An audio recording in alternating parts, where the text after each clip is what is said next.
অস্তিত্ব ছিল না, অস্তিত্বহীন ছিলেন। আমি আল্লাহ রাব্বুল আলামিন তোমাকে প্রাণ দিয়ে জীবিত করে পৃথিবীতে সৃষ্টি করেছি, পৃথিবীতে এনেছি। আবার এখান থেকে তোমার মৃত্যুবরণ করতে হবে, মৃত্যুবরণ করে তোমার কবরে যেতে হবে।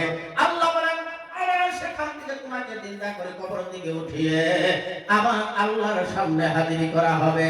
জোরে বলা যাবে কি সুবহানাল্লাহ।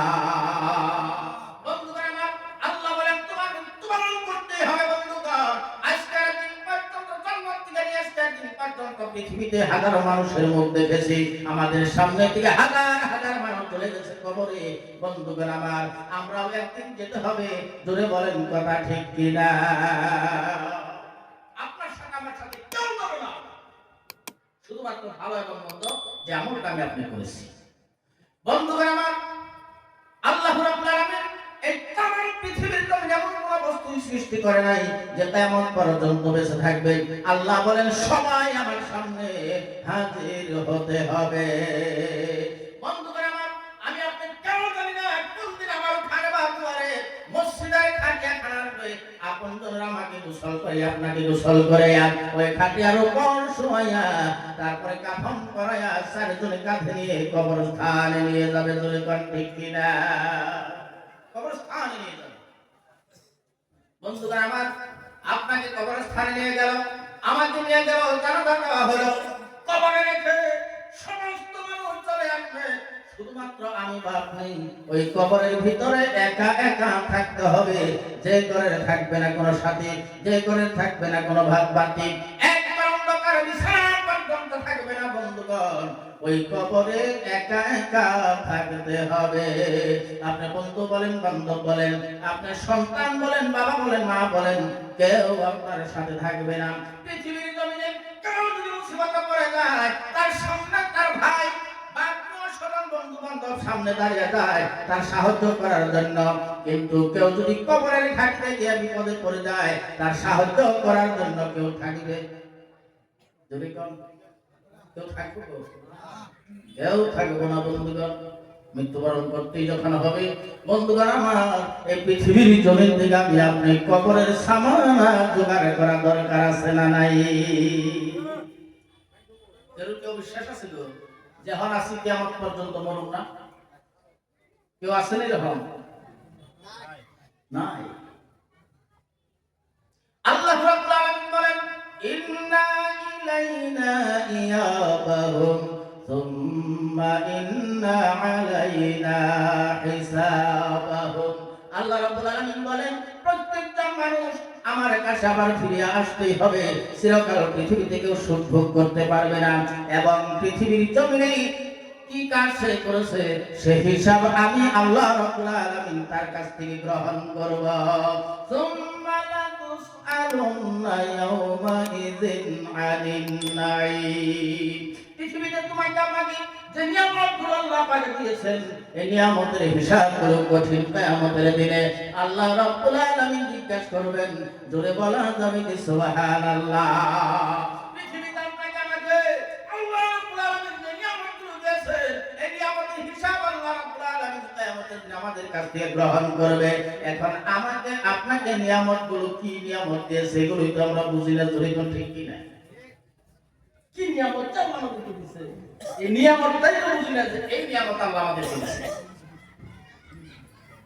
আমার বন্ধুগণ, একটু নিজের দিকে লক্ষ্য করুন, নিজের শরীরের দিকে লক্ষ্য করুন, নিজের দেহের দিকে লক্ষ্য করুন, বুঝতে পারবেন কতগুলো নিয়ামত আল্লাহ রাব্বুল আলামিন আমাকে দেহের মধ্যেই দিয়েছে। আল্লাহ বলেন আল্লাযী খালাকাকুম ফাসাওয়াকুম,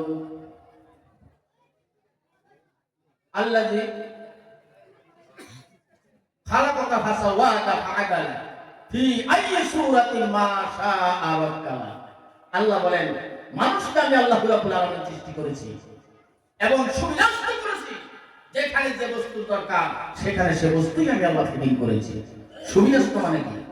যেখানে হাতের দরকার হাত দিয়েছে, চোখের দরকার চোখ দিয়েছে, আপনার কানের দরকার কান দিয়েছে, পায়ের দরকার পা দিয়েছে, মুখের দরকার মুখ দিয়েছে। যে মানুষটার চক্ষু নাই অন্ধ, সেই মুখে চোখে অর্থের কত দাম, যে মানুষের হাত নাই সে বুঝে হাতের কত দাম, যে মানুষটার পা নাই সে বুঝে পার কত দাম। আল্লাহ বলেন বান্দারে তোমাকে আমি আল্লাহ রাব্বুল আলামিন সৃষ্টি করেছি, শুধুমাত্র সৃষ্টি করে শেষ নয়, তোমার যেগুলো অঙ্গ প্রত্যঙ্গের দরকার সেগুলো অঙ্গ প্রত্যঙ্গ আমি আল্লাহ রাব্বুল আলামিন তোমাকে দিয়ে দিয়েছি।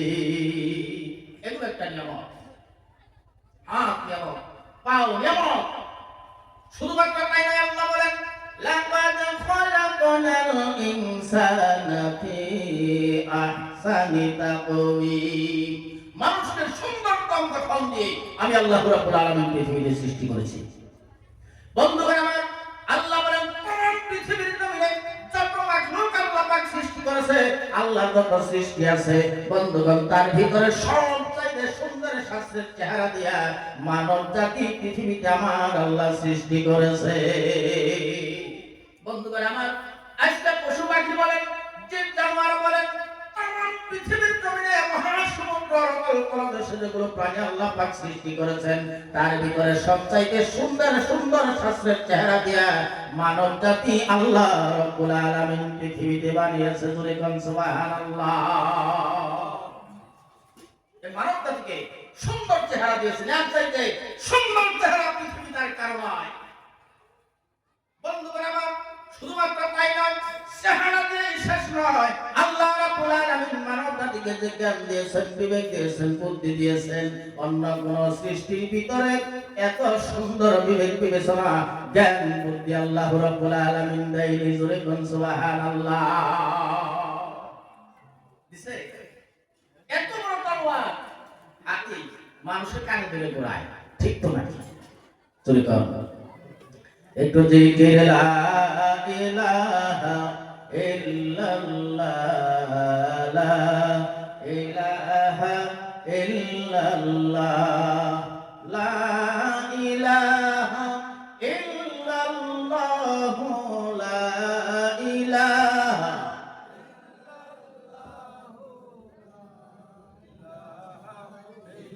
লা ইলাহা ইল্লাল্লাহ, লা ইলাহা। আমার বন্ধুগণ, শুধুমাত্র তাই নয়, আল্লাহ কত নিয়ামত দান করেছেন। বন্ধুগণ আমার, এই নিয়ামতগুলোর হিসাব কিয়ামতের দিন আল্লাহর কাছে দিতে হবে। আল্লাহ রাব্বুল আলামিন বলেন বান্দারে তোদেরকে সৃষ্টি করেছি, শুধুমাত্র সৃষ্টি করে শেষ নয়, পৃথিবীতে তোদের জন্য আরো অনেকগুলো নিয়ামত আমি আল্লাহ দিয়েছি। যেমন মানুষ পৃথিবীতে আপনার ওই রিস্কের সন্ধানে বের হয়ে কাম কাজ করে মানুষ ক্লান্ত হয়ে যায়, আর ওই ক্লান্তি দূর করার জন্য তার কিছু বিশ্রামের দরকার আছে কি নাই গো? আছে না নাই? আল্লাহ রাব্বুল আলামিন বলেন মানুষ একজন 10 ঘন্টা, 8 ঘন্টা, 10 ঘন্টা, 12 ঘন্টা পর্যন্ত, কেউ কেউ 16 ঘন্টা পর্যন্ত কাজ কাম করে পৃথিবীতে। আর কাজ করতে করতে ক্লান্তি হয়ে যায় বন্ধুগণ আমার, পেরেশান হয়ে যায়, হয়রান হয়ে যায়। আমার বন্ধুগণ, আল্লাহ রাব্বুল আলামিন বলেন তোমার ওই ক্লান্তি দূর করার জন্য আমি আল্লাহ তোমার জন্য তন্দ্রার ব্যবস্থা করেছি। نومكم سباتا وجعلنا الليل لباسا وجعلنا النهار معاشا। সুবহানাল্লাহ। আল্লাহ বলেন তুমি সারাদিন ক্লান্ত অবস্থায় কাজ করবে, তুমি পেরেশান হয়ে যাবে, যার কারণে আমি আল্লাহ রাব্বুল আলামিন তোমার জন্য ঘুমের ব্যবস্থা করে দিলাম। তুমি ঘুম পেরে তোমার সারাদিনের ক্লান্তি দূর করবে। আবার রাতে সে একবার অন্ধকার করে অন্ধকারাচ্ছন্ন রাতটাকে আন্ধার করে দিলাম। আল্লাহ রাব্বুল আলামিন বলেন রাতটাকে আন্ধার করে দেওয়ার কারণ হলো তুমি সারাদিন পরিশ্রম করবে, তারপরে তুমি বিশ্রাম করবে। বিশ্রাম করার জন্য তুমি যখন বিছানায় যাবে, তোমার যাতে এই পৃথিবীর দিনের চাকচিক্য থেকে মুক্ত করে, হট্টগোল থেকে মুক্ত করে তোমাকে ঘুম পাড়াইয়া আবার পরের দিন জীবিকা অর্জনের জন্য তুমি বের হতে কোনো ধরনের সমস্যা না হয়। তোমার ঘুমের কথা ব্যাঘাত না জন্মে, যার কারণে আমি আল্লাহ রাব্বুল আলামিন রাত একবার অন্ধকার বানাই দিয়েছি। সিল্লাইকুম সুবহানাল্লাহ। বন্ধুগণ আমার, আল্লাহ বলেন শুধুমাত্র তাই নয়, আমি আল্লাহ রাব্বুল আলামিন রাত অন্ধকার করে দিলাম তোমার ওই ঘুমের যাতে ব্যাঘাত না জন্মে আরাম করতে পারো খুব ভালোভাবে, যার জন্য রাত অন্ধকার করে দিলাম। তারপর আবার রাতের পর দিন আমি এনে দিলাম। দিন এনে দেওয়ার কারণ হলো তুমি একবার চিন্তাহীনভাবে নির্ভয়ভাবে তুমি জীবিকা অর্জন করার জন্য কাজকর্মে বের হবে, তোমার যাতে কাজকর্মে কোনো ধরনের সমস্যা না হয়, যার জন্য রাতের অন্ধকার দূর করে আমি আল্লাহ রাব্বুল আলামিন সূর্য দিয়ে প্রহর করে দিলাম। সুবহানাল্লাহ। বন্ধুগণ আমার, আল্লাহ বলেন এগুলো নিয়ামত আমি আল্লাহ তোমাকে দিয়েছি, কঠিন কিয়ামতের দিনে এই নিয়ামতের হিসাব তোমার কাছ থেকে গ্রহণ করব আমি আল্লাহ। যদি হিসাব দিতে পারি কপাল ভালো, আর হিসাব দিয়ে জান্নাতে যাওয়া আল্লাহর সৃষ্টির ভিতরে কারো জন্য সম্ভব হবে না। কারো জন্য সম্ভব হবে হিসাব দিয়ে জান্নাতে যাওয়া? সম্ভব হবে না। আল্লাহর দয়া যদি না হয় কোনদিন সে জান্নাতে যেতে পারবে না। কিন্তু নিয়ামতের কথা আল্লাহ পাক জিজ্ঞেস করবেই। সেদিন যদি কেউ বলে এগুলো নিয়ামত দিছিল শুকর আদায় করছি তো আল্লাহ, মিছা কথা বলার সুযোগ হবে? মিছা কথা বলার সুযোগ হবে না। আল্লাহ রাব্বুল আলামিনের সম্পর্কে বলেন আল-ইয়াউমা নাখতিমু আলা আফওয়াহিহিম ওয়া তুকাল্লিমুনা আইদিহিম ওয়া তাশহাদু আরজুলুহুম বিমা কানু ইয়াকসিবুন। আল্লাহ বলেন সেদিন মুখ বন্ধ করে দেওয়া হবে, মুখের মধ্যে তালা মেরে দেওয়া হবে। সেদিন আল্লাহ রাব্বুল আলামিনের সাথে আমার হাত কথা বলবে, পা কথা বলবে, সাক্ষ্য দিবে আল্লাহর কাছে। বন্ধুগণ আমার, মুখ বন্ধ করে দিবে, অঙ্গ প্রত্যঙ্গগুলো আল্লাহর দরবারে সাক্ষ্য প্রদান করবে, সাক্ষী দিবে, মিথ্যা বলার সুযোগ হবে না। মিথ্যা কথা বলার সুযোগ হবে না। বন্ধুগণ আমার, কারণ যদি মামলা হয়ে যায়, কারণ যদি গ্যাস করে পড়ে, বন্ধুগণ আমার, তাকে পুলিশ ধরার জন্য যদি অগ্রসর হয়ে যায়, আর যদি সে খবর দেয় আমাকে পুলিশ গ্রেফতার করবে, বন্ধুগণ আমার, কারো না কারো আশ্রয় গ্রহণ করতে পারে পৃথিবীতে, কিন্তু কঠিন কিয়ামতের দিনে কারো কাছে সাহায্য গ্রহণ করাও সম্ভব হবে না। কারণ সেদিন কর্তৃত্ব থাকবে শুধুমাত্র আমার আল্লাহ। যদি কোন কথা ঠিক কিনা, কথা বলার সুযোগ হবে না সেদিন, কারো কেউ কারোর জন্য কাজ করতে পারবে না। আল্লাহ রাব্বুল আলামিনের সম্পর্কে বলেন ইয়াউমা লা তামলিকু নাফসুন লিনাফসিন শাইআ ওয়াল আমরু ইয়াউমা ইযিল লিল্লাহ। সেদিন কারো উপকার করতে পারবে না আমার বন্ধুগণ, সেদিন চলবে শুধুমাত্র আমার আল্লাহর হুকুম। জোরে বলা যাবে কি সুবহানাল্লাহ। শুধুমাত্র আমার আল্লাহর হুকুম চলবে, তার বাইরে কারো কথা চলবে না।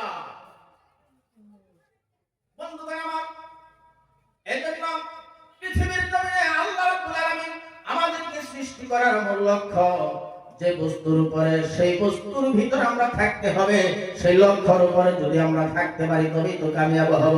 আল্লাহ রাব্বুল আলামিনের সৃষ্টির মূল কারণ হলো আল্লাহর দাসত্ব করা, আল্লাহর গোলামি করা। আর যদি আমরা আল্লাহর দাসত্ব বা গোলামি না করি, আল্লাহর ভয় যদি অন্তরে না থাকে, তাহলে কিয়ামতের দিন আমরা আল্লাহর সামনে জবাবদিহি হয়ে যাব। যদি কোন ঠিক কিনা। বন্ধুগণ আমার, বন্ধুগণ, পৃথিবীতে মানব জাতি সৃষ্টি করেছে, তার লক্ষ্য হলো আল্লাহ রাব্বুল আলামিন বলেন খালাকতুল জিন্না ওয়াল ইনসা ইল্লা লিয়াবুদুন। পৃথিবীতে আল্লাহ রাব্বুল আলামিন দুইটি জাতি সৃষ্টি করেছে, একটি জাতির নাম হলো জিন জাতি, আরেকটি জাতির নাম হলো মানব জাতি। এই দুইটি জাতি আল্লাহ রাব্বুল আলামিন সৃষ্টি করেছে আল্লাহর দাসত্ব করার জন্য, আল্লাহর গোলামি করার জন্য। জোরে বলা যাবে কি সুবহানাল্লাহ। আল্লাহর দাসত্ব করার জন্য আমাদেরকে আল্লাহ পাক সৃষ্টি করেছে।